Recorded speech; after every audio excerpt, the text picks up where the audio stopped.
Hey guys, and welcome to RSVLTS Videorama. This is our second episode. We only do a second episode once. I'm Ian. We'll keep it simple. This is Zeke. I make the pictures. Zeke makes the videos. And we're back with like I said, our second episode. And before I tell you which movie we're talking about, we want to try something because yes, we love talking about movies and TV shows. So we want to tell you guys a little bit about what we're watching, and maybe you guys will want to watch them too, or it'll start a dialogue. But Zeke, you want to go first? Yeah, it's kind of our way to warm things up. And I have no idea what he's been up to watching. He doesn't know what I've been watching, so this is fun for us. Is that true? That's true. Oh. I don't know what you've been watching. Sure you do. I don't shut up about it. But go ahead. A little bit, but you know, I guess you've mentioned a couple things, but there might be a few other things. Sure. Well, I watched Marty Supreme in a movie theater, and I haven't seen really a movie in a movie theater in a while. Why is that? I don't know. Family, yes, time? Just busy. Okay. Actually, I'm lying. I also watched Predator and in the movie theater, the new one. Badlands. Badlands, yeah, Predator Badlands. Predator Goodlands, Predator Badlands. I think it was great. Agreed. I think it's one of my favorite Predators since maybe part 2. Okay. But Marty Supreme was really, really good. Great movie. Not the best movie of the year, in my opinion. I still think it kind of lacked a little bit of something. I actually did a little review on it on my TikTok, but my biggest thing, have you seen it? No. And are people saying it's like a movie of the year thing? Am I completely out of the loop? Yeah. It's about ping pong? Well, yes, but it's, I mean, that's, you can make a movie about anything and make it good. So it is like a sports movie. Sure. It kind of follows that trope, not to the full. It's a lot less about ping pong and more about just this crazy character. I have a lot of respect for the director. It's Josh Safdie. There's 2 of them, Benny Safdie, Josh Safdie. The biggest thing you can see is Josh is the one, because they used to make movies together. Yeah. Josh really is the driving force for that Safdie style. Because I watched Benny Safdie's Smashing Machine earlier last year. Another one you've watched. Another one, but that was a while ago. Okay. And that's nothing like Safdie movie. Why? So it's just not this. So look, Safdie's in the past, 10 years they've been making movies. They developed this kind of style, like almost like a 70s thriller is what it looks like, one of those like Michael Mann, early works, Walter Hill, Friedkin movies, and they kind of have, I guess, love for that, and you can see it even with the music and everything. And this is the first time they made movies separately, and Josh Safdie's movie feels like continuation of their style, whereas Benny did his own thing. It just doesn't feel like a Safdie movie. Okay. So I'm just saying, it's Josh is the one I think that was more, I guess. I don't know what's going on behind the scenes. I'm just making theories here. Observations. Observations, yeah. But he's the Safdie style guy. But it was really good. But it's a 2.5-hour long movie, and the arc, whoever seen the movie, the arc of Marty at the end happens in the last few minutes, and I feel like it's a little bit not earned. And I can't give the movie the benefit of we didn't have enough time to develop it. It's a 2.5-hour long movie. Sure, it's not enough. No time is enough, a filmmaker would tell you, but it's a 2.5-hour movie. I think you can make it work. But it's really fun. It's great music. One of the best soundtracks I've heard in the past. Score or soundtrack? Score. Soundtrack is great too. Yeah. Which fits into the score. Sometimes you don't know what is which. But it's very much inspired by like Tangerine Dream. It's 100%. It's just like Thief. You watch Sorcerer, Friedkin movie, or Thief, Michael Mann movie. It just sounds just like that. But it's really great. Like music is just amazing. Okay. Anyway, Marty Supreme was great. Nominated for a bunch of Academy Awards. I had heard a wild thing, and I haven't seen it. I really don't know much about it, but a wild thing that like an original ending, and it's not a spoiler because they completely didn't do this, is that like someone was an alien was supposed to be revealed to be an alien at the end. Not Marty, but like someone maybe he looked up to or something was like revealed to be an alien. They're like, nah, we're not doing that. And I was like, that can't be real. Maybe the internet's just messing with me. Yeah, I think so. But it was something that Safdie said, that he was toying with the idea that is I mean, is it what doesn't translate into the movie. Yeah. He was toying with it, cool. That he was just like he wanted to go crazy with the ending. Well, there was another movie I watched, Begonia. Oh, I wanted to see that. Toys with it. The two guys think it's alien. I really It's want to great. see that. I haven't It's seen great. it yet. I love, again, Rotten Tomatoes. I love that Yeah. guy, his movies. What was the other one he did? He did The most recent. with This is Dead Air on a it's podcast. with Emma Stone. Poor Things. Poor Things. My wife watched Yes. it and she said it was wild. Yeah, I it's should great. watch it, but I probably wouldn't like it. You know what? Interesting. I didn't love Poor Things as much. It just doesn't. It's not fully my personal style. It's a little bit into other direction from what he usually does, visually, literally. It's a great movie. Nothing with it, just not fully my style. But I love his other work. Killing of Sacred Deer, one of my favorite movies. Lobster, phenomenal. I like It's so Lobster. funny. Like that's my favorite thing. And his early work, like Dogtooth, is incredibly funny. It's very dark comedy, but it's a comedy for sure. And even Begonia is a dark comedy. You have to laugh by the end. You have to. There's no other way. Even though it's bleak and kind of, I don't know if it's nihilistic, but definitely cynical, but you have to laugh. I like Jesse Plemons. Jesse Plemons is great. Begonia, I think you would enjoy. Really. Yeah. It's a fun movie. Very relevant, Gotta you could get on say. that. What have you been watching? I've been kind of, talking. I always like to go back. I want to watch new movies, but I also go back and like check ones off the list. And I recently watched Repo Man, which I know people love that. And maybe I missed it, or maybe you need to watch it more. There are elements that I loved, and then it doesn't feel like one cohesive movie. It feels like a lot of little short stories that don't necessarily all go together, but there were parts and performances that I just absolutely loved. And this is a weird stretch, but it came onto my radar like 15, 20 years ago when I was watching the show Party Down with Adam Scott and Martin Starr. RJ in the van is giving me looks right now. Our producer, our man in the van. Party Down. It's one of my favorite shows. It was on Stars. If you don't know it, look it up. It's really cool. But it's about actors trying to make it in Hollywood, but they haven't, and they all work at a catering service. And one of the characters, that's like his favorite movie, and he always kept saying the line, "ordinary fucking people," and that always stuck with me. And then when, it happened in the movie, I was like Leonardo DiCaprio, like, doing that. But it was good. It was very cool to see. And, it was strange seeing Emilio Estevez like that. Again, I watched Predator Badlands.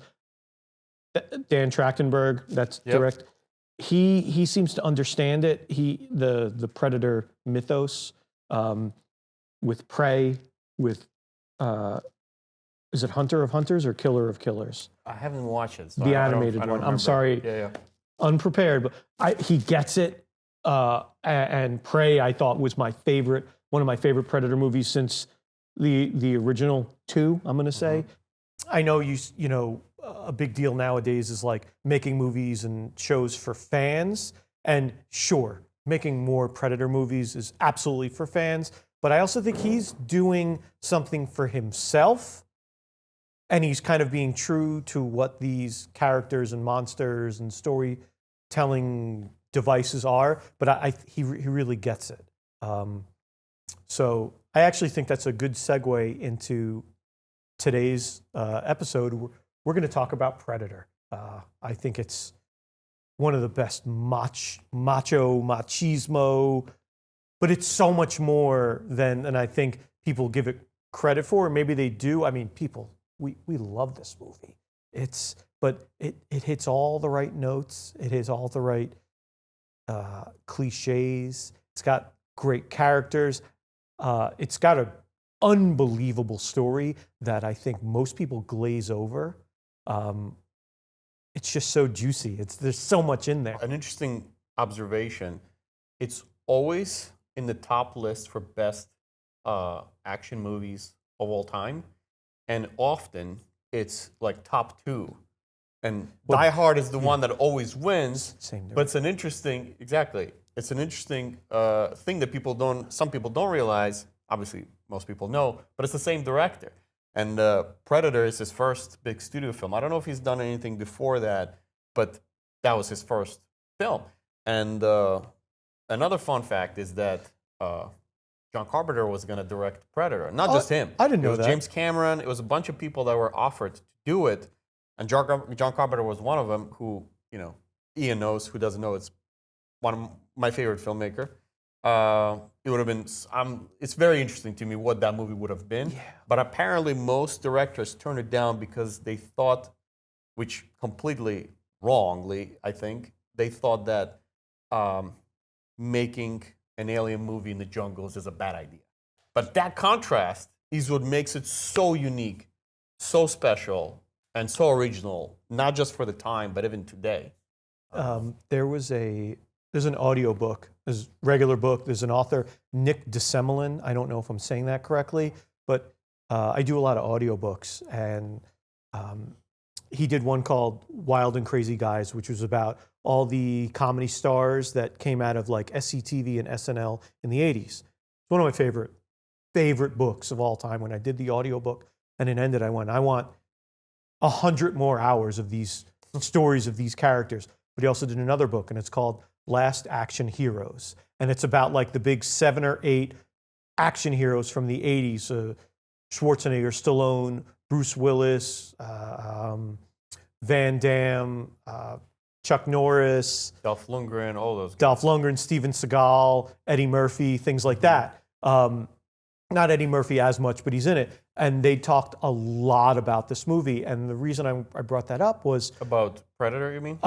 Yeah, they talk a lot about Predator. And the reason I bring it up is because when you say John Carpenter and Cameron and all these other guys, Predator went through a ton of script changes and story changes. And I'm curious if when you said these other guys like Carpenter were shortlisted to be a director, what the story was. Because I know originally when it was shopped around, it was just set, the studio or the writers and the pitch guys brought it up as Alien in the Jungle.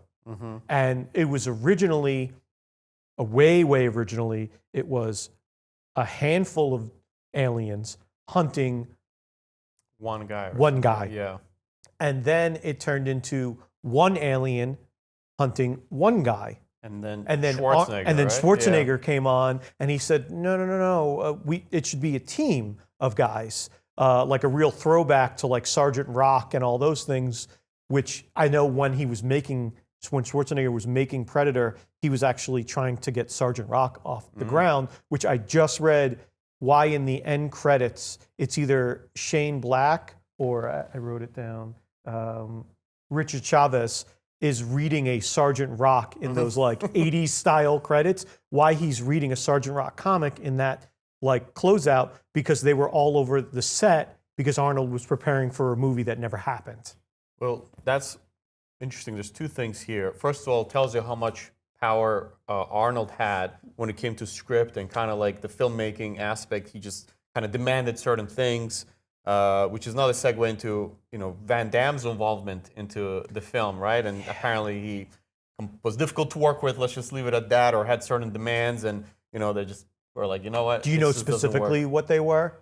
I think he was saying it was really hot. It was so the suit was very. You can't see him. You can't see him. Yes, that's what it was. He didn't like that, and the suit was hot, and he's 5'9", and most of Dutch's team are 6 foot and over, and so when if and when they honestly came face to face, they would have been looking down on him. But it was very cumbersome, and it didn't look. It looked like this weird like dog lobster thing. I think lobster because it was mostly just red shot in the jungle anyway, and it wouldn't have been. But they ended up recasting it because he also wanted to show his face, and he didn't like that. Yeah, he was definitely one of those 80s divas. You need to read or listen to Last Action Hero, the book. It's awesome, and it talks all about this stuff. Do you know who helped shape the look of the new Predator, of what eventually became the Predator that we saw on screen? Who? Yeah, Kevin Winston, you mean? Or Stan Winston? Stan Winston. Well, Stan Winston was designing it, but do you know who was like sort of instrumental in one of the most iconic parts of him? You mentioned him before as one of the directors who was possibly... James Cameron? James Cameron and Stan Winston. Stan Winston helped with the Alien movies. They were on a plane to Japan to have a talk, about the aliens. And Stan Winston was literally sketching out Predator, which he had already gotten inspiration for, like the dreads from like a Rastafarian warriors, right? warrior and painting that he had seen in producer Joel Silver's office. James Cameron, Jim, as people in the industry call him, had said like, I've always wanted to see like cool mandibles or something on it, and he's like, that's cool. And then that was it, like like kind of a throwaway thing, and then Predator had there. That is cool. Yeah. Want to go back to something you said, which Arnold's actual idea that it should be basically a team of soldiers instead of just one. Such a brilliant idea, because there's a scene early on where they basically destroy a village, you know, and we're showcased how good this team is at killing people and destroying things, right? Yeah.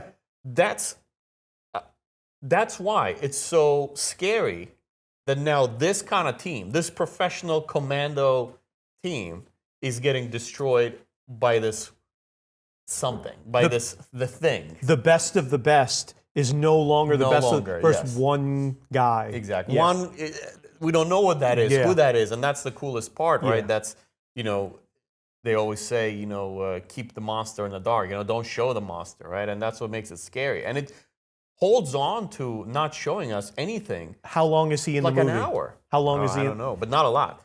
He's in it for like 40. It's under 10 minutes that Predator's in the movie. Yeah, we don't see him until middle of the movie, and that's like amazing. I really think that stuff is great. Do you know who did the voice of Predator? I actually knew that. I didn't know it. I read it last night, and I was like, I don't know if I did remember this. Give it a. I feel like I know this. Big 80s cartoon voice. Really? Who was it? Transform and roll out. Peter Cullen. Oh my God. And he said he came up with like that this I had known, and I had seen a video of it, and for some reason it just didn't click. He said Peter Cullen, voice of Optimus Prime, if we didn't get that, and many, many, many others.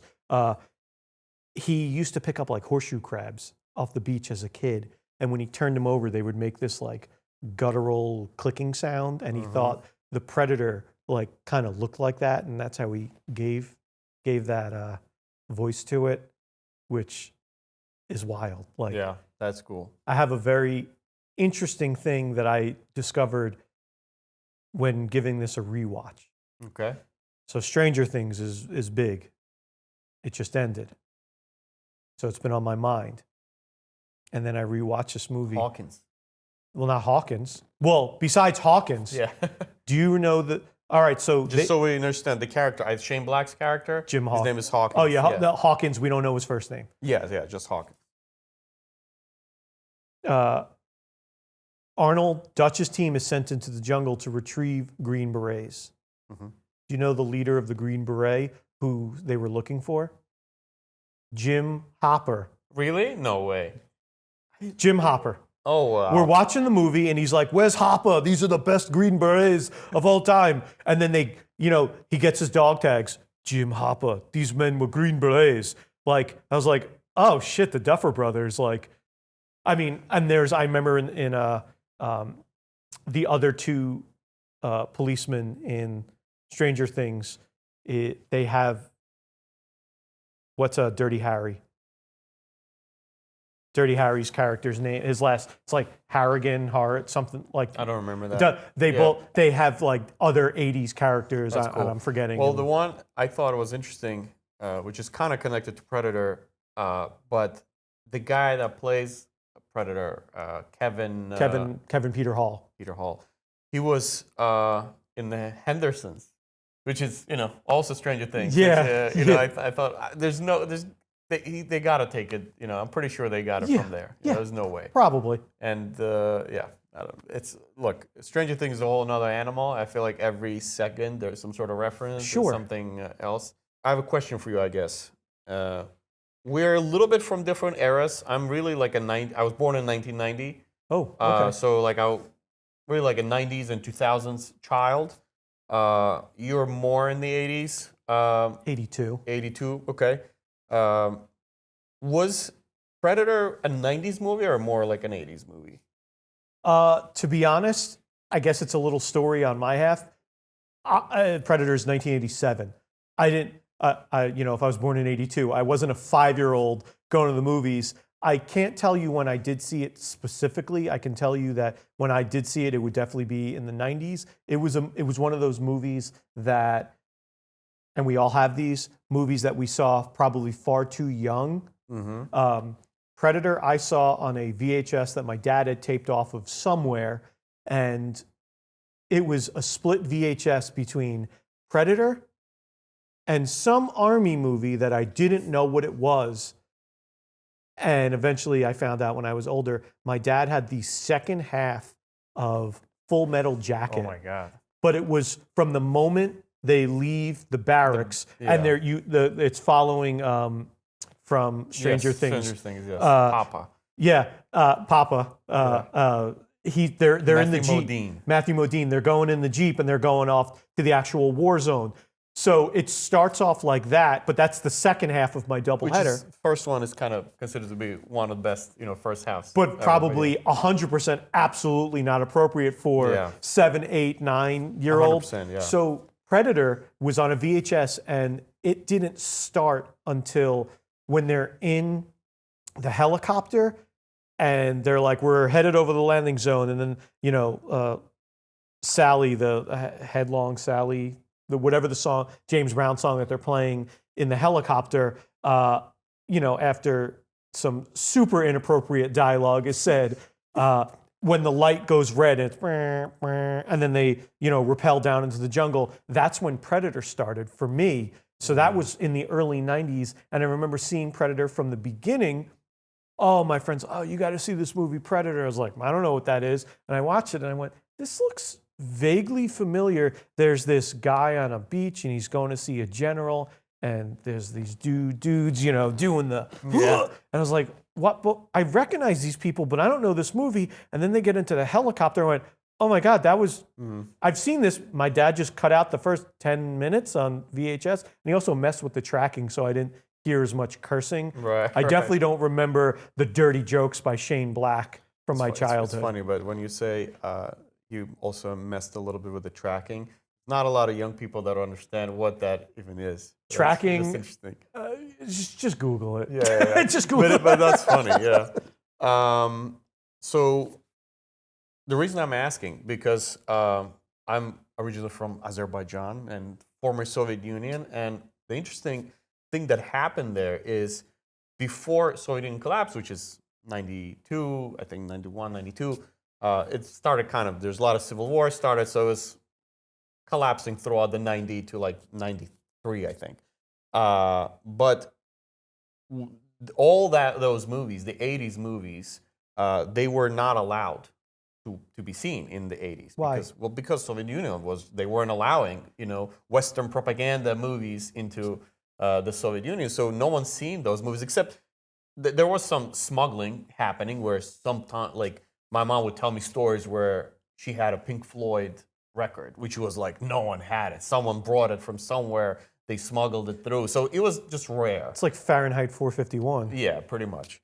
And, but then when Soviet Union collapsed, the floodgates opened and we got everything. So for me, Rocky, The Exorcist, name the coolest movies, the biggest movies, ever. They're all 90s movies. Like, to you. To me, exactly. So for me, that's all associated with the 90s. Not Short Circuit? What's that? Not Short Circuit? Short Circuit, it was. I mean, it was 80s or 90s? Yeah, that was definitely 80s. It was a big movie. Maybe the sequel was early 90s. It was a huge movie in the 90s for me. It was always on TV and everywhere. Even the video games, for example, Nintendo for me is a 90s thing. It's not an 80s thing. It's just all of that stuff. Like Mario is... the first game, the first Mario is a 90s game for all of us. All in former Soviet, Russia and all that part of the world. Those are all 90s references. Even though here, you already had PlayStation by 95, and it's just, everything got very, very late. But anyway, but Predator was definitely one of the favorite 90s movies ever. Like me and my friends growing up, we just like, there was no rating systems in our houses. No one saw, like, our parents had no idea what we were watching. We just, you go to like a Blockbuster version over there. It's just like a little shack with a guy just having like a bunch of cassettes. You get a cassette, he'll just give it to any kid. So we've seen like stuff we shouldn't have been watching. What was something you look back now that you're like, I saw Demons, Lamberto Bava movie. I don't even know what that is. From 1985. It's an Italian horror movie. I was 5 years old. That messed you up? I don't think, okay, if your question was going to be, did it mess me up? No, I think it just kind of built resistance towards it. But I was scared of horror movies until I was like 9 or 10 or something. So it took me some time. And that one, like, I remember someone got that VHS and the whole building, knew that we got that VHS. So all our neighbors came to watch it, late at night. And I was just watching and kind of hiding behind my mom's, just kind of looking. It's like a horrific movie. Like, it's very like Night of the Living Dead, like very like kind of like a zombie-esque film, but there's a lot of gore, a lot of crazy stuff, and some scenes from that movie still kind of they didn't mess me up, but they are subconsciously sitting as like scary. With you. They are scary, even though they're not. Today you watch it and you're like, oh, whatever, that's fun. It's fun gore, but it's not trying to be wrong. It's just like fun. Anyway, I thought it was just fun. Like Rocky, Predator, and Mortal Kombat are all 90s movies for me. Whether they are or not. Whether they are or not. Okay. Yeah. But anyway. I want to talk about that. The thing that no one talks about, I think, or at least in my experience with Predator, is that there are two movies happening at once in this movie. And the first one, no one gives a shit about. This whole movie is just strapping dudes, snapping necks and cashing checks and fighting an alien and Arnold getting to the chopper.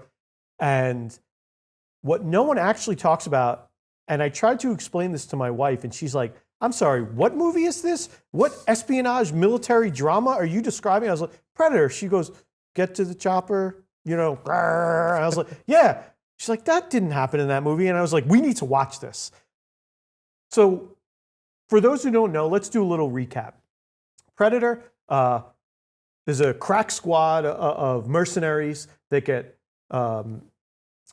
approached by Dylan. I'm terrible. Carl Weathers. Carl Weathers recruits this team, says we got to go into this South American country, which it's not fully 100% confirmed, but it's a made-up one of Valverde. Valverde, right there. Valverde. So, like the official book said, like, what was it? Guatemala. Some of them say Colombia. It's all over the place, but we'll get to Valverde in a minute. So they go into the South American country to keep it apolitical. Their job is to go find a group of Green Berets that were kidnapped. They can't find them anymore. So Arnold's team goes in, who has a rule, they're not going to kill civilians, they're not going to start civil wars or anything like that. They go in. And what you find out is that they were actually tricked by Dylan's character, who works for the CIA, to get these guys back. But actually what they were there to do was to start a civil war. And while this is all happening, and Arnold and his team figure it out, there's this clicking, monstrous, weird heat vision thing tracking them, who Dylan is, convinced that it's just a bunch of guys running around the jungle, and it's not. So there's this great civil, like colonialism, civil war.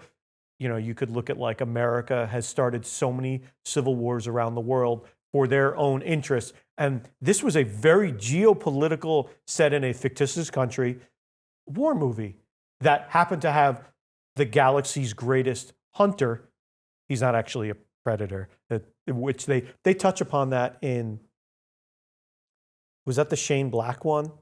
The Predator. Yeah. They're like, that's one of the scientists is like, what you're describing is not a predator, he's a hunter. And they just like, shut up, lady. Yeah, right. But he's not actually a predator, he's a hunter. But besides the point. But there are two juicy, layered, awesome movies that only thing anyone ever cares about is Arnold beating up an alien. That's a very good point. I mean, it's almost like, wouldn't you call this like a red herring? That whole setup literally and truthfully means nothing to it only just enhances it. If you really take it in, it enhances the viewing of the movie, but it actually doesn't serve what, it doesn't matter what the reason is. You just want Arnold and his crew to go to the jungle.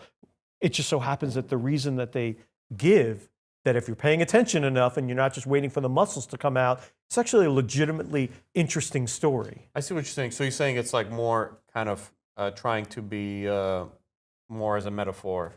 Well, maybe. Yes, but I guess what I'm saying is that like this movie doesn't get enough credit for how well written of a story it is, and it's not just a bunch of one-liners. It's actually a layered, well thought out plan, and these guys get tricked into starting a civil war when that was the last thing they wanted to do, and to find the cabinet minister, and which was it's all bullshit, and stick around and all that. Yeah, but, I mean, it's also even though it's in Central America, I do think there are parallels with Vietnam, particularly, and there's something about almost like man versus nature thing going on here. Even though, Alien, he's not, he's not from the place per se, but he uses like the jungles as his advantage, right? He uses the high verticality of the place and the heat. There's something, the heat, exactly.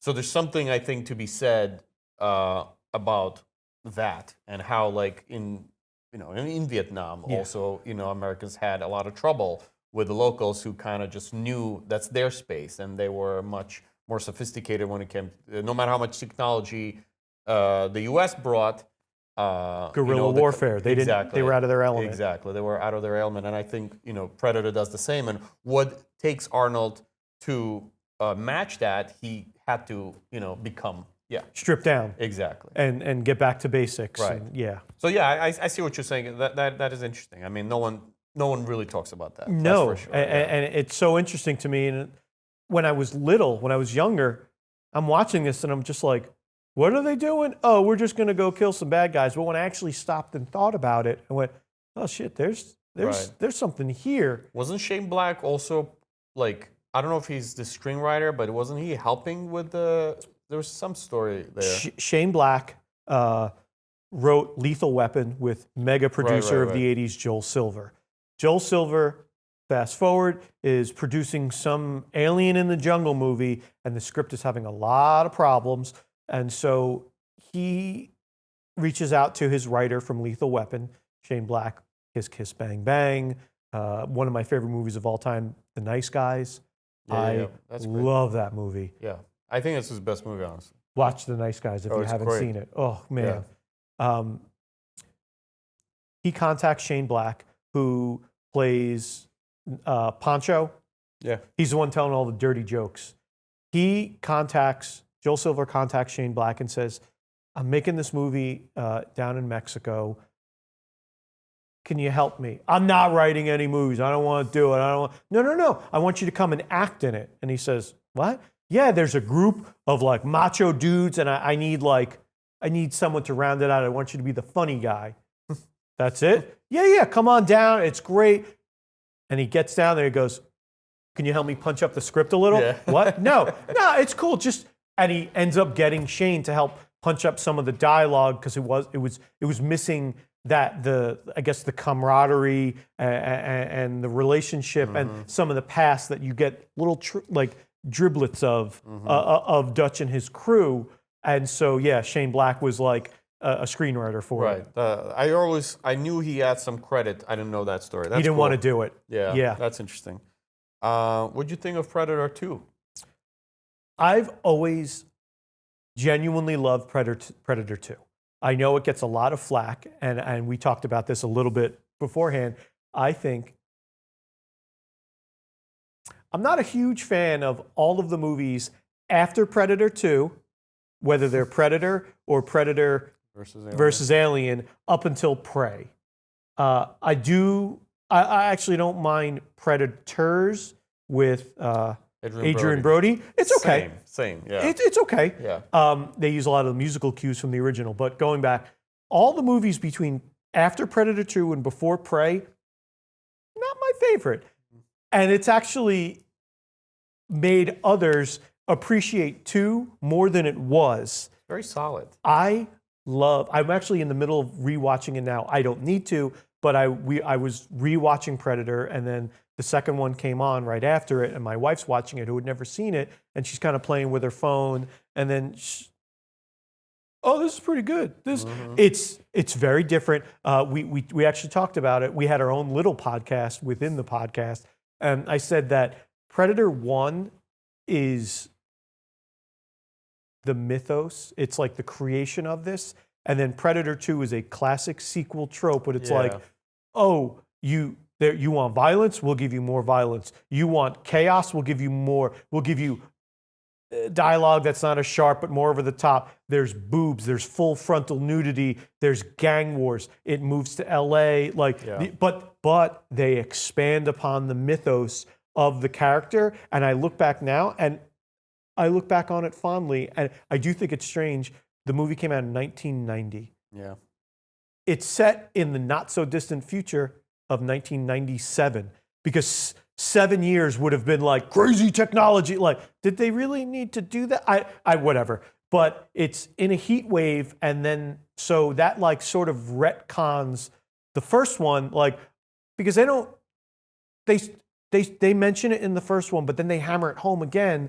That is Predator, which he's not Yautja yet. That has not been introduced. That was introduced in like the Dark Horse comics later on, but that he's they showed the skulls and stuff. So that's really and so he's attracted to heat, and that's why he keeps going to hot places. But yeah, Predator 2 opens up Alien, because there's the alien skull in his ship. Then there's the pistol. Yep. That the ancient Predator gives to Danny Glover at the end, Harrigan, which ends up showing up in Prey. And Gary Busey is a fucking cartoon character. Yeah, for sure. I think, just really quickly on the near future, I really think that was just the trend of the time. Like from the 80s to the 90s. Yeah. It's just every movie did that. It was something fun about near distant future, like but there Escape from New York, Escape from LA. They're all kind of like 10, 15, 20 years. They always thought the world is just gonna go crazy. But what did you notice that was different from 1990 to what was like the only thing that looked different to me was like their guns had like extra gun on them. No, yeah, there was like nothing on it. So like why set it to not? But I literally almost feel like it's producers go like, that's the thing to do. Let's just do anything. But I could see if you write that, if you write that in the middle of the movie, people talk about it in such way, and people want to watch it. Yeah, like literally, it's just like a trend. Yeah, which usually has no trends are like that. They come and go. They don't have a lot of significance. I think Predator 2 was one of the earliest times I saw boobs on screen. That's cool. Another movie that I shouldn't have watched when I was too young was American Pie, so I've seen plenty of boobs by then. I saw it when it came out. I was like 9 years old. So it's like, oh, great. You know which movie Blockbuster guy gave me, and I shouldn't have seen it? Don't Be a Menace. To South Central? South Central. Literally when it came out. So it was 2001, 2, something, or was it 90s? I haven't thought about that movie since I probably saw it in the theaters. That's Damon Wayans and all that. Dude, that's so funny. And when I became an adult, only then I realized it parodies other movies. Yeah. So I had no idea. Boys in the Hood. Don't Be a Menace. Don't Be a Menace. Yeah. Society, or just Menace to Society. Yeah, that's the movie. Yeah. Yes. Friday a little bit, even though that's a comedy. But it's really it's what kind of. It's a predecessor to Scary Movie, or I don't know if it came out before or after Scary Movie, but it's what they did. No, with that was Scary definitely movies. before. So it is 90s. So but it might have been 97. I wonder if that was the Zucker brothers. Sorry, I didn't do notes on that. I didn't know we were going to get into it's that. It's a little bit of anyway. But you talked about boobs, so this movie came to my mind. Nice. Oh, go ahead. No, you got something. I was just gonna say I kind of back then I liked Alien versus Predator. When I was a kid, I liked the first Alien vs. Predator, and it was directed by P.T. Anderson, which is a different type of P.T. Anderson. Resident Evil. And Mortal Kombat, and it's another conversation. I love Mortal Kombat. It's like my That's your favorite jam. nerdy universe. I just big fan of the games, of the movies, and they suck, but I just love them. But does P.T. Anderson, is he writing these movies? I don't know. Probably not. No, So it's he's not his definitely not fault. the first. I know, but it's His name is, he's not Yule Bowl. no, but he's close. Is he?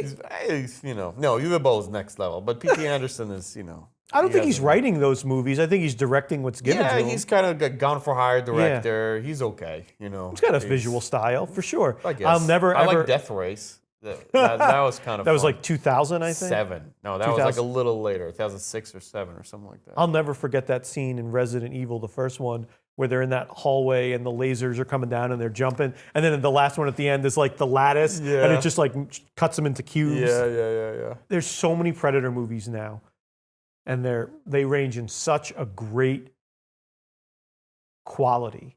Yeah, true.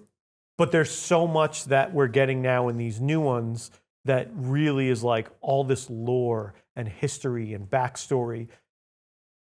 They definitely did not have any of this in mind when they were making the new one. I know now when Badlands came out, there was a big kind of thing about the Yautja Dek, D-E-K, is that his name? Yeah. That like the tendrils are like pulled back here, but also every other Predator has had tendrils coming out from here, like a friar tuck. And his are growing out of the middle.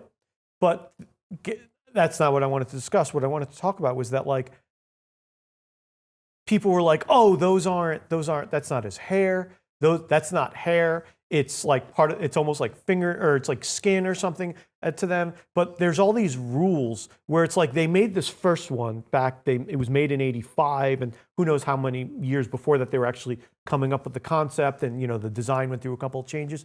But there's all these things. It didn't have a species name. It didn't have like real rules. But like in the first movie, their captor Anna, or their prisoner Anna, she talks, and I forget what the Spanish is, but she it's like the demon, and she's heard about this. It's like the ghost in the jungle, and says it's the demon who makes trophies of man. So that means that this thing has come before. Does that mean this thing has come before last week, last month? Or has she heard about these? I don't know. She's probably like in her 20s in that movie, or supposed to be portraying someone in her 20s, possibly early 30s. Is she talking about, and this is an open discussion, I'm not looking for a real answer. Does that mean that she's heard about this since she's a kid? Has Predator been coming back to this jungle since she was a kid, or since like last month? They talk about when these jungles are the hottest, he comes back. Like there's a lore. And then in the movie, Arnold figures it out that like, he didn't shoot you because you had a gun. And when she goes to grab it and he says, "Get to the job," he kicks the gun out of her hand. Like it's like they're building the mythos as we go. And I wonder if they ever had the foresight to see that there was going to be this enormous mythos of this character who they didn't even have a species name, and now there's one that's, Yautja. Right. Yeah. So I'm just curious what your thoughts were. Do you see the mythos as something that was always planned? Because all we're doing now is building universes and setting up whatever. So I'm just curious what you thought. I think it was, I definitely don't think they were planning to build this. Maybe a sequel or something, but the way universes are built now with new movies, new franchises, the way they set them up is next level, right? They would put a scene in that makes no sense because it's for a future film. I mean, Marvel movies do that, and obviously, but even some other ones. Even you watch Stranger Things, and certain moments now you see people discuss, oh, maybe this is there because they're trying to set up that spin-off show. And then it never happens. And it never happens. So today it's a different story. I don't think that was happening back in the 80s to this extent. But I think it was kind of simple enough for people to understand. It wasn't convoluted. Like everything you discussed is like that lore, it just makes sense, right? And it's just like some sort of logic to this creature. But it's also open enough where you can expand kind of easily all this stuff. And what I love about this last few movies, particular Prey and Badlands, which Badlands I like a lot more, by the way, than Prey. Yeah. Yeah, mostly actually because I think what Badlands adds is really good acting in the face of Elle Fanning. And I think she's just brilliant. She just adds so much charisma to the film, which I think Prey was kind of lacking. You've never seen that in another Predator film, except for like maybe the first one, sure. Second one, okay. Yeah. Yeah, I mean, you mentioned you kind of like Predators. I like it too.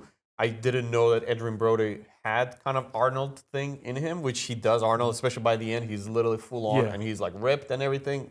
Not as ripped as Arnold, let me just be clear. But still, he has it. And it had like a good cast. It has Walton Goggins, who is like, now we recognize him as this great actor, but he's always been Danny Trejo. Yeah, it had a very good. Yeah. Was Michelle Rodriguez in it? Was she the girl? Yes, she was the girl. She was the girl. Yes. Yeah, it had like a nice cast. But anyway, Elle Fanning, look, she's like elevated, super elevated, like better than any actors that ever. Maybe Adrien Brody. I mean, he's a two-time Academy Award winner, but Prey definitely didn't have that. In fact, Prey kind of like acting wasn't the strongest part, but even though script required actually a lot of work, for acting, they were all okay. It felt like a little bit of B-level kind of movie. Not that every film needs A-star actors. I'm not saying that, but the fact that this one does, it just throws it in my opinion, into like the stratosphere in terms of like piece of work. Also, what I love about this new, and it's both Prey and Badlands, is that it's not relying on anything else but new material. There's some references, very subtle, that make you smile, but they're so distant from each other. They're big comparison. For example, I was not a big fan of the latest Alien movie, Romulus, because I thought it was just heavily, they keep bringing back old stuff, they keep bringing back CGI CGI faces from the past, all that fan service, like fake, deep fake, all that stuff of like the android or whatever. It's just, this happened during Ripley's this and that. Like they keep trying to attach it to the stuff we love, and to me, most of the time feels like slap in the face rather than something of substance. But this new Predator movies, they just stand alone. They do their own thing. You don't need to watch any other Predator movie. You can just watch Badlands. Yeah, some things might be a little bit like, wait, why is he acting like this? But you will get it. It's clear enough, and it's just so straightforward. They feel small and kind of compact, and I love that. They don't need to be this big scale. We got to save the universe from something. No big laser beam in the sky. None of that. It's very compact. Great storytelling. Self-contained. That's the stuff. And it reminds me of. You remember the Judge Dredd remake, which I thought was so great. No, remake. Yeah. That was so great. Who made that? Peach Towers, with Carl Urban and the girl. So she's forgot everyone's name, but they're all. It was a good cast. It was so self-contained, small film. I love that movie. That movie was so great, but someone big did it. RJ, can we find out? RJ in the Van. RJ in the Van. Can you find out who made Judge Dredd? I think it was Dredd. just called Dredd. Yes. Just Dredd. From 2014, my guess. I'll say 14. I'm going to say 13. His internet is not great. RJ in the Van is killing us here. We'll get this in post, guys. Don't worry. Director Pete Travis, 2012. 12. And who's Pete Travis? Who's Pete Travis? Yeah, I thought it was someone I knew. Maybe he's a good what writer. Else he made? Well, Pete Travis is the officially credited director of Dredd, released in 2012 with major streaming home media presence in 2014. The film was heavily driven and effectively directed by writer/producer Alex Garland. Alex Garland, yes. 28 Days. That makes sense. Well, he wrote that. Yeah. But he not directed... the Sandra Bullock movie. 28 Days Later. No, 28 Days Later. He also wrote Beach, but he directed Annihilation, which is one of my favorite movies of the past 10 years. You've said that. Yeah, I love that movie. He also made a bunch of other movies. He made The Civil War a few years ago, which I wasn't the biggest fan. Didn't Alex Garland write Ex Machina? he wrote and I think might have directed Ex Machina. Actually. That movie rules. He directed it. That one too, was yeah. my awakening That was to. I already forgot his name. great. Poe from the new Star Wars movies. I love him. He's in Dune. He's in everything. Forgot. I love that guy. Yeah, I He's love the that guy. best. He's amazing. He reminds me of young Al Pacino. I'd probably do my wife for him. Really? Yeah, he's got it. His name is Isaac. Oscar Isaac. Oscar Isaac, yeah. He was in, you know what was introduction to me? Which it's almost one of those movie roles. You don't realize that's him. But he's in Drive with... He is. Yeah, with He was Ryan the Gosling. he was the man. husband He was the husband of the girl that comes from prison, yeah. Yeah. Yeah, it's almost like, oh, that's cool. Which is quite a different role. I don't think he's ever done anything. Yeah, Quiet and yeah. dick. Yes. He's yes. a dick. But that's he's a great actor. There's a good movie, Most Violent Year. I don't know if you've seen that one. I have. He's so good in that one. It's such an interesting, it's a great like gangster movie that's almost like anti-gangster movie because Yeah. it's not very violent. It's No. called The Most Violent Year, but it's like, it's a very interesting, super underappreciated gangster film. And he, especially there, he reminds me of young Al Pacino. A History of Violence. Viggo Mortensen. Yes, that's Viggo Mortensen. That's Ed Harris. yeah, and it's directed by Cronenberg? yes, Cronenberg. Yes, History of Violence. Look at us just dropping names. Yeah. I know that's Cronenberg movie. History of Violence is good. I like Eastern Promises more. That's like his movies that are that's like a good those one, kind of too. gangster movies he made. And Eastern Promises, I always talk. Viggo Mortensen does the best Russian ever. Can we talk about that for a second? I hate when they don't speak the language and just like talk. Why is it that everyone on planet Earth can seem to do a very good American accent, but Americans can't do, or at least I don't think that's true. everyone thinks that Americans do bad accents, but when I hear it, unless it's like absolutely awful, I'm just like, yep, that's what it sounds like. But when like other people are just like, Americans can't do other accents. I don't think that's true. Well, I think English can do You're American wrong. accent. Okay, but I think English or British, they can do English accent. Obviously, it gets proven all the time. So Yeah. many actors just like play American roles, no problem. Vice versa works sometimes. They say that except, Americans- unless you're Keanu Reeves and Dracula, you know. Don't you talk about Keanu Reeves, even though he wasn't good in that movie. No, he wasn't like us. Out I of love his that depth. movie. But he apparently his British wasn't that good. No. But I don't think there's any other actor that's like if their first language is Spanish or Russian or whatever, they can't do American accent. You know, I haven't seen that. No, I just Is that what you like? yeah, that like everyone can do American accents. But I don't think they can. And then you find out, you're like, oh, they're not from here. But like any American who does like a British accent is just torn apart. Okay, okay. If you're saying anyone from Britain can do American accent, then maybe sure. Yeah, I mean, all Okay. of our superheroes are British, yeah. are British. I thought you meant like anyone from any part of the world can do American accent. No, but I think they seem to have a better, an easier time doing an American accent than Americans have doing a foreign accent. Although, a lot of times, why don't you just hire someone who's from there? I mean, I agree with that. Just do that. Just hire people from where they're from. Unless they hire like Peter Stormare or who's the greatest actor. He's in the last Tarantino movies. He played the Nazi in Inglourious Bastards. Christoph Waltz. Is unbelievable. And there was an interview with him that said when someone was asking him like, oh, what accent or what were you doing? Or Peter Stormare, what are you doing? He's like, you just make it sound like vaguely European, and Americans believe what it is. They don't care because they don't know. Christoph Waltz, awesome. Yes, Continue. agreed.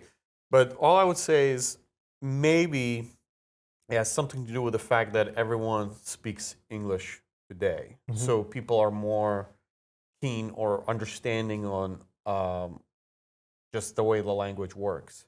And that wasn't the case when I was growing up, but even after I left my country, like no one really, which was 2010, no one really spoke English. But I went back there a few years ago and kind of everyone speaks English and everybody listens to YouTube in English. They just listen to American speech all the time. So maybe it has something to do with that. I just doubt that take a best Russian actor, they wouldn't be able to do good French. You know what I mean? No matter how much. I just think like it's one of those things. Like acting is all about selling you, right? Like you are pretending to be somebody else. Language is just next level thing that is almost impossible to make it sound right. Just the phonetics and everything that goes into the way the language is supposed to sound. No matter how much you study and try to learn exactly what to say, I can tell, at least with Russian language, I can tell that you don't really know what you're saying when you're saying the lines. Okay. And even with Viggo Mortensen in Eastern Promises, when I say it's the best, I know he doesn't speak the language. I still know it. But it's the closest to the illusion that I've seen. You know who else did really well? In Shape of Water, That's a good movie. That's a good movie. There's an actor who, I forget his name, but he was the father of Timothée Chalamet in Call Me By Your Name. I forget that actor, but he's a very good actor. You don't see him a lot. You don't remember his name, but when he's on, he's always really good. He's in Shape of Water. He's one of the good guys, and he's, I believe, getting killed by Michael Shannon, right? That was the bad guy in that movie, I believe. But yeah, that guy speaks Russian pretty well. Yeah. That was another good one, where the illusion was fully there. The worst one was Keanu Reeves in John Wick. It's so bad. Oh, is it? Oh my God. It's so bad that... What is he it's just- saying? Is he supposed to be I'll saying... put it this way. I don't know what he's saying. Oh, it's if there was no gibberish. it's gibberish. If there was no subtitles, I wouldn't know what he's saying. Really? It's like, it's completely zero So how do you effort. even direct someone like It's just it's sound BS. Russian? It's BS. That's why it's like, it's so ignorant, in my opinion, to people, because you make a movie for just, most people, it's for America, it's, you just make your people, for Americans, they don't care. For them, it sounds good enough. Like, And he's supposed to have worked for the Russian, like, mob. yeah, exactly. He's supposed to at least, look, you can have an accent, but it's different where I just know you don't know what you're saying at all. It's not, and those Russian guys are, oh, wow, he speaks Russian. No, you don't. Those guys were acting like he said something, but he didn't say anything. And again, I'll reiterate, like, the language is really hard. Language is super, super difficult. Like, for example, the other day we were watching, speaking of Christoph Waltz, I showed my wife Inglourious Basterds, which she hasn't seen before. We've watched it.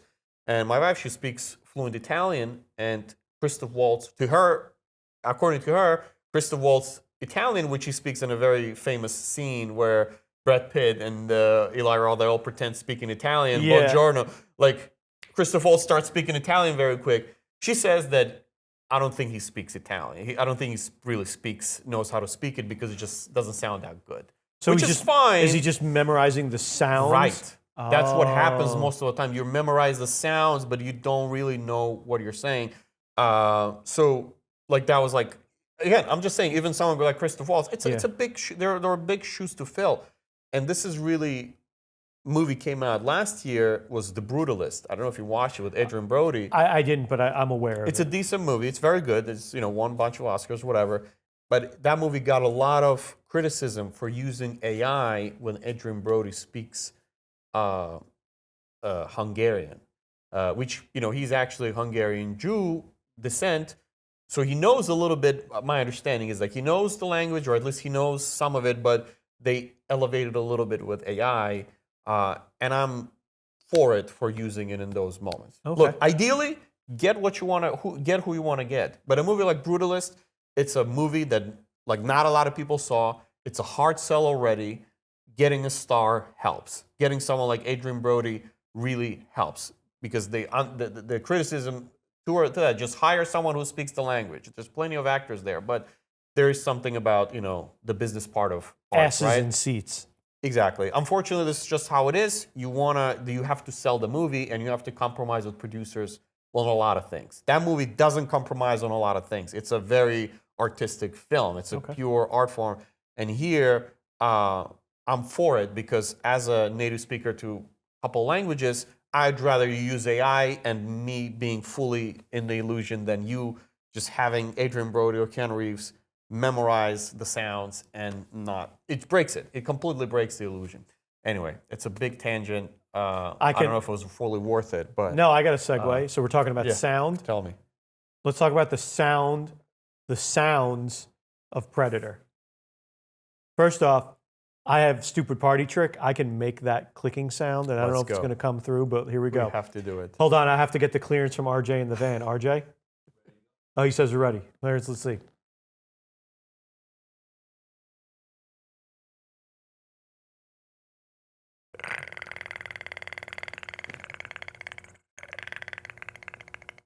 That's pretty good. RJ, did we get that? Okay, we got it. Wow.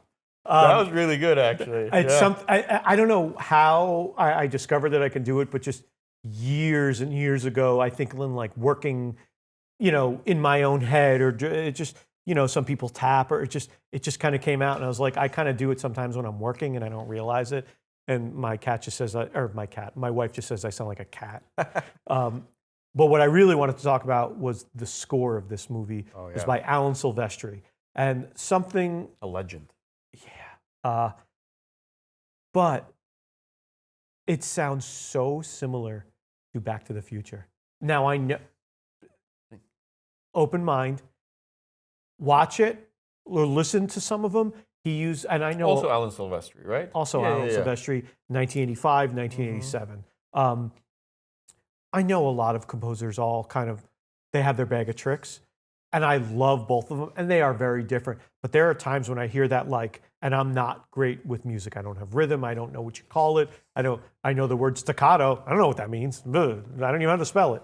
But there are points where I'm just I hear the kind of marching band drumming that's amping up guys for getting ready to fight a jungle battle. And then sometimes I hear, Marty getting ready to punch out Biff. But either way, I love both of them. And it's funny, I love listening to movie scores when I'm working, whether I'm working on that or not, working on a property like that. And I have listened to the Predator score so many times, but it wasn't available until the early 2000s. So I would just find edits of it on YouTube. But yeah, Alan Silvestri is one of my favorites too, from that era of movies. But Predator's got such a great sound, and they expanded upon it in Predator 2. There's there's a little bit of tribal drumming in the first one, I guess you could call it. Yeah. And then in the second one, they really amp it up when they're dealing with the Jamaican drug lords, and there's which is very cool. But I love this. It's very specific. Yep, I know I'm watching Predator. I agree, and I think in part 2, it just contrasts better with the city. Jungle. In the jungle, Concrete jungle. I was actually just recently watching RoboCop, rewatching it. Did I tell you I rewatched RoboCop? And how it was so poignant. Yeah. It's so compact, so great. I kind of forgot how great RoboCop is. Really tight. Super tight. But I was listening, and I was just like, well, that sounds like Starship Troopers, which we know it's the same director, but I didn't know if it had the same composer, and I looked it up. It does. It does, okay. But it sounded, was watching RoboCop, and I was like, oh, okay, that sounds like Starship Troopers. And Starship Troopers I've seen way too many times, and I know music by heart, so I love it. Boobs are also in that. Boobs are also in that, yeah, for sure. RJ, boobs in that? No. Predator had more aggressive, I feel like. Militant drumming. Right. And there is that when they're getting ready. But when Marty and Doc are getting ready to do things. Okay. I can hear the drum line stuff. Yeah, that's interesting. You know what's an underrated music particular? It's okay movie, but it's Alan Silvestri's score is from Van Helsing with Hugh Jackman. It's such a great score. I love it to death. And it's very different than I feel like anything else he's done, because there's a lot of guitar usage, that kind of Eastern European motifs, which is, they're in Transylvania. So I want to play this game. All right, let's go. There's no way that people should care about this soundtrack or this score. My favorite composer is Hans Zimmer. I've recently gotten a little weird because I found out he works in he has a huge studio. And even though it says music composed by Hans Zimmer, he has a million people working under him, and he doesn't really do it all, but that's a different conversation, and I don't really know. So Hans Zimmer did the score to Mission Impossible 2, and it's awesome.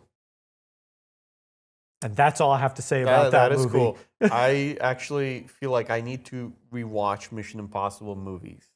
I saw the last one, I haven't. which it's not a secret, but it wasn't as great as previous ones, and people thought it was kind of one of the worst Was that ones. the case? I didn't. Yeah, I didn't love it, and This that was the second half. I'm sorry to interrupt. This was the second half of like we're done now.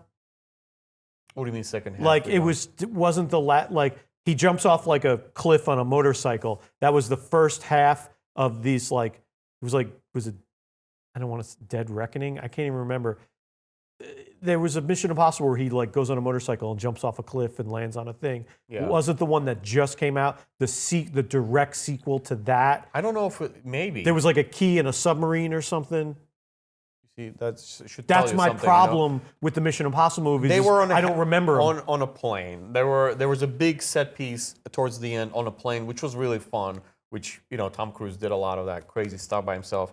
I don't know. I don't have a great, but that's my point. What I was gonna say is that I haven't really seen any other ones except this last one that just came out last year. That's my point. I feel like I need a better grasp of what's happening throughout all of them. Who did? Someone really good did the first one or second one. John Woo did the second one, and it's awful. That's so crazy. John Woo did the second one. There's like people fighting each other with motorcycles and doves and things that don't make sense, but I remember the music. Interesting. I'm surprised because John Woo is, they actually did a restoration of Hard Boiled, and they're showing it at Lincoln Center, or already showed. I think it was last week. That's a good one. Yeah. RJ, can you check who did a Mission Impossible Part 1? Brian. Oh my God. Brian De Palma, right? Yes. So it's a De Palma movie. That's crazy. To what you said, I've watched all of them, all of the Mission Impossible movies except for the most recent one. I cannot tell you a single thing about them. When I'm watching them, I enjoy them. And when they're over, they leave my brain. And I don't know why that is. I can't remember anything about those movies. Interesting. But I remember Predator. Predator is great, that's for sure. Tell me about this hoodie because you designed it. And you designed the whole collection, didn't you? No. That was a collaboration between many artists and working with Greg Story and Khalid here at Roosevelt's. I honestly forget. I think it was Greg who was the art director on that collection, but it was a huge collaboration. And as you can see, I'm passionate about this movie. I love Predator. It's probably my favorite Arnold movie. Probably one of my favorite monster movies. Like you call them a monster movie, I guess. Yeah. But I love it. I'm also not naive to think that my drawing style doesn't really lend itself well to dark and scary and horror and monsters. But I do have like kind of a graphic design background that I can kind of switch to when I'm not drawing like 1950s style kind of cartoons. But again, I love this movie. And when approaching designs, it's not always about just like, wouldn't it be cool if this was on a shirt or this pattern or that? It's also, it's got to, maybe sometimes more subtle is cool. Also, who doesn't love a good hoodie? I know you got one, but we didn't want to wear the same shirt today. Just FYI, it's my favorite hoodie we've done, design-wise. My personal favorite. I love this hoodie. Love this hoodie, seriously. So the approach to it was, well, maybe some people want like a cute and cartoony Predator, but this was our first collection, and I really, really wanted to be a part of it. And so in bouncing off ideas with Greg and Khalid, wouldn't it be cool if there was like sort of an in-universe piece of apparel? It doesn't have Dutch, doesn't necessarily have Predator, all these guys right in your face. Maybe it's more of a cool piece of apparel that you like, and if you see it and you don't know what it is, it just looks like a vacation, like a location. People wear clothing that has locations, whether it's like I went on vacation here, I went to college here, I'm from here. And so I approached it in such a way that I wanted to create a piece of artwork that looked like something you would have gotten had you visited the fictional country of Valverde. This is a shirt that you would have gotten from like the National Tourism Board from Valverde. And, the secret was like, you got to show a lot of or not the secret, but like the general theory was that it's got to have a lot of the rainforest, the coastline, a moon or a sun, but like, and it's got to, talk about traveling and visiting beautiful Valverde. But we threw in some quotes, we threw in some Easter eggs, and the shape of the forest, the jungle, forming into this circle that just looks like a nice red blotch of design or whatever. Actually, it forms the coastline and the jungle, and this red design form a skull. Mm-hmm. And then hidden within that jungle is actually the silhouette of a predator. There's a callback to Dutch. It's, Dutch choppers, tours. It's actually got the actual chopper that they had in the movie. So I wanted this to be something that you would wear and it doesn't scream. I think I touched about this in the last episode. Sometimes I like the more subtle things as far as design, and I like the simple colors. So it's treated like an old vintage tourism ad, like those old Pan-American travel posters. And that is cool. And also I wanted a cozy hoodie. And then, you can see it here. It's got, I don't know if we can see it on the camera. It's got the Predator shoulder cannon, I don't know what he called that, his sights? Yeah. Reticle? So. I don't know, the laser sights, but I'm so flattered that, it's your favorite hoodie that we've done. I was so pumped to be able to get one for the show, and I got one too. But it's good, sure. Cool. It's 2 or 3 color screen prints. It's also got embroidery, and you guys should really check it out. I hope you love it. And Zeke said he'll post a photo of it. No, for sure. Yeah, we'll put the picture on screen, and even the video that we made for the collection. It's kind of was really fun. Like, I like more dramatic stuff. Mm-hmm. I'm kind of like, in a way, the opposite of like cartoony mid-century. Yeah. I like this kind of dramatic, serious stuff, and that video was really fun for me to put, and probably my favorite one we've done. Anyway, anything else to add? I got my little list of notes, and I think I'm. Valverde. I should have talked about it. Yeah, it's a fictional company. Yeah, you mentioned. But it's also, so it came from producer, I want to get his name right, Stephen E. D'Souza, who produced a whole lot of 48 Hours, Commando, Running Man, did the Die Hard movies. One of my favorites, Hudson Hawk. Yes, with Bruce Willis, Danny Aiello. Yeah, it's terrible, but I love it. I love it. So he was a super producer and writer for these movies of like the 80s, like Cannon and all those movies. And in Commando, when Arnold goes to that island, that country, it's Valverde. So I wrote it here. I want to make sure I get it in. It's Valverde in Commando? Valverde is where he goes. Is where Arnold goes to save his daughter. It's in the country of Valverde. The main villain in Die Hard 2 he's coming over in the airport on the plane. He's the dictator of Valverde. Valverde is mentioned in no less than 16 total places, from movies, video games, and TV. Wow. Whether it has anything to do with that producer, just it's become this thing of, we need a Central American country, let's call it Valverde. That's so fun. Actually. And then, that is really cool. Fox, Disney was so cool enough to let us use this, that is cool. fictional country. That's awesome. So that's all I got. Do we do the Predator? We do it. Before that, Predator or Die Hard? Best 80s action movie. Die Hard. I agree. Dylan! We're not the men to do this. Yeah. I don't think. I love them both, but I think overall,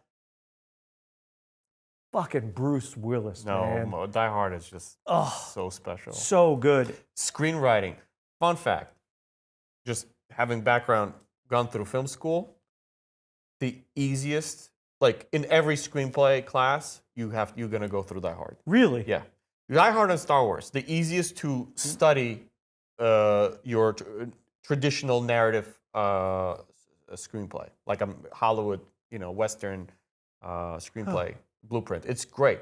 It's great from first minutes. His like the way he's takes his shoes off. It already lets you know everything. The way he looks at the girl on the airplane. He has like some sort of frustration in his love life. There's like so many little things. Argyle, who by the way, Stranger Things, it's for sure. He's the driver. Oh, so he's the driver. One of the cops in Stranger Things, his name is like Johnson. It's probably to Reginald Vell Johnson or is it Winslow? I don't know. I forget. But there's a reference to Die Hard in that. That makes sense. But anyway, it's just a great script. I thought we were signing off. I know, but it's a story of like the guy getting his wife back, through this incredible way, and it's a Christmas movie, which is like the crazier contrast. I think it's just a movie that takes place during Christmas. It's a Christmas movie. Oh no, RJ in the van is telling me I'm being launched into space for that comment. I've been replaced, folks. Thank you. It was a great episode. It was really fun. Thank you guys for tuning in. You have any last words? Die Hard's a Christmas movie. You heard it here, guys. Bye, Ian. All right.